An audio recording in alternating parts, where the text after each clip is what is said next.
obviously Pakistan never wanted this. ہم diplomatically بہت time سے انگیج کر رہے تھے افغانستان کو. یہ جو سلسلہ رات کا شروع ہوا ہے جو پاکستان نے different spots different Hyde outs کو نشانہ بنایا افغانستان کے بارڈرز کے اندر, سر ڈو یو تھنک کہ یہ معاملہ یہ سٹارٹ ہوا ہے تو آگے یہ فردر چلتا رہے گا؟ بہت شکریہ کھرل صاحب, آپ نے مجھے موقع دیا. یہ جو رات ہوا یہ پاکستان کا جو اگریشن ہے یا جو ہماری ریٹیلیشن ہے یہ بڑی جائز ہے. اس کی وجہ یہ ہے کہ آپ دیکھیں کہ ہمارے جو ینگ آفیسرز ہیں وہ شہید ہو رہے ہیں, ہمارے جوان شہید ہو رہے ہیں, اور ہم بڑی کنٹینیوٹی کے ساتھ یہ معاملہ افغانستان کے ساتھ اٹھا رہے تھے. اور ہم یہ نہیں کہہ رہے کہ ہم آپ کی سوورینٹی بریچ کرنا چاہتے ہیں یا کہ ہمیں شوق ہے وہاں پہ اسٹرائک کرنے کا.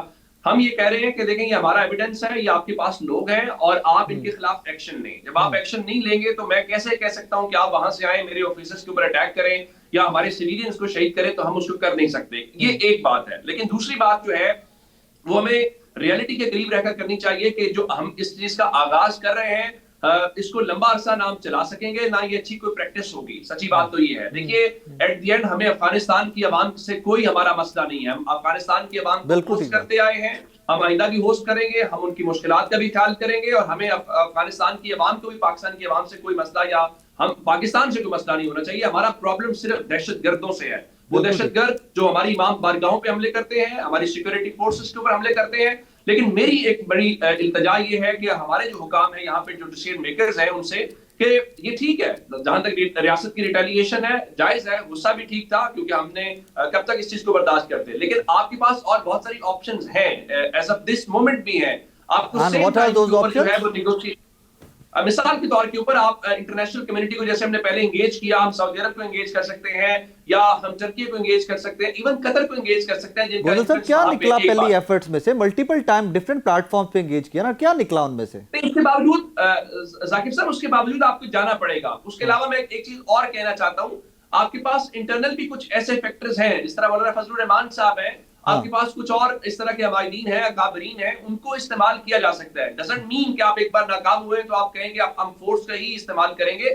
میں کہہ رہا ہوں کہ جہاں تک غصہ تھا بالکل ٹھیک ہے, لیکن ہمیں سیم ٹائم پہ اس آپشن کو بھی استعمال کرنا ہے, اس آپشن کو یہ بتانا ہے کہ دیکھیں ہم کوئی اگریسرز نہیں ہیں, ہم وکٹم ہیں. ہم وکٹم ہونے کی بنیاد کے اوپر ہم ریٹیلیٹ کر رہے ہیں. سو آپ اس کو انڈرسٹینڈ کیجئے, ہمارے مسئلے کا حل نکالیے. ہم آپ کے ساتھ ہیں, ہمیں کوئی شوق نہیں ہے بارڈرز کو کلوز کرنے کا, ہمیں کوئی شوق نہیں ہے اپنے دیکھیں جب بارڈر کلوز ہوتا ہے تو ہمارا بھی دیکھیں, آپ اور میں کسان فیملی سے بلانگ کرتے ہیں, ہمارا یہاں پہ بھی ایک نقصان ہے, ہم اس کی کاسٹ پے کر رہے ہیں. لیکن اس کے باوجود میں یہ کہہ رہا ہوں کہ کوئی یہ نہیں کہہ رہا کہ ریاست نے غلط کیا, ریاست کے ساتھ بالکل ٹھیک ہے. میں اپنے طور پہ کہہ رہا ہوں کہ ہمیں ساری جو باقی آپشنز ہیں ان کو ساتھ لے کر چلیں گے تو ہم ایک کنکلوسو ریزلٹ کی طرف بڑھ سکیں گے. ایسا نہیں ہوتا کہ آپ یہ کہیں کہ ہمارے پاس آپشنز ہیں, نہیں ہیں, آپشنز ہیں. ہمیں دوبارہ انگیج کرنا پڑے گا, ہمیں بیک ٹو ڈپلومیسی کرنی پڑے گی. ہمارے پاس یہاں پہ جو اکابرین ہیں ان کو استعمال کر سکتے ہیں, بہت سارے لوگ ہیں. دیکھیں ابھی حال ہی میں آپ نے دیکھا بہت سارے جرگے ہوتے ہیں, کچھ لوگوں کے معاملات وہیں سے سیٹل ڈاؤن کر سکتے ہیں. جس طرح سے اگر آپ کو یاد ہو کے پی کی گورنمنٹ جو کہتی رہی کہ ہمیں موقع دیں, ایسی بہت ساری چیزیں ہیں ہم کر سکتے ہیں, اور ہمیں کر کے ایٹ دی اینڈ وہ کسی انڈیویجول پہ نہ کریں, ریاست کے بہاف پہ کریں, ریاست کے سٹیج کے اوپر کریں, لیکن کریں ضرور ساری چیزیں ایک ساتھ لے کر چلیں.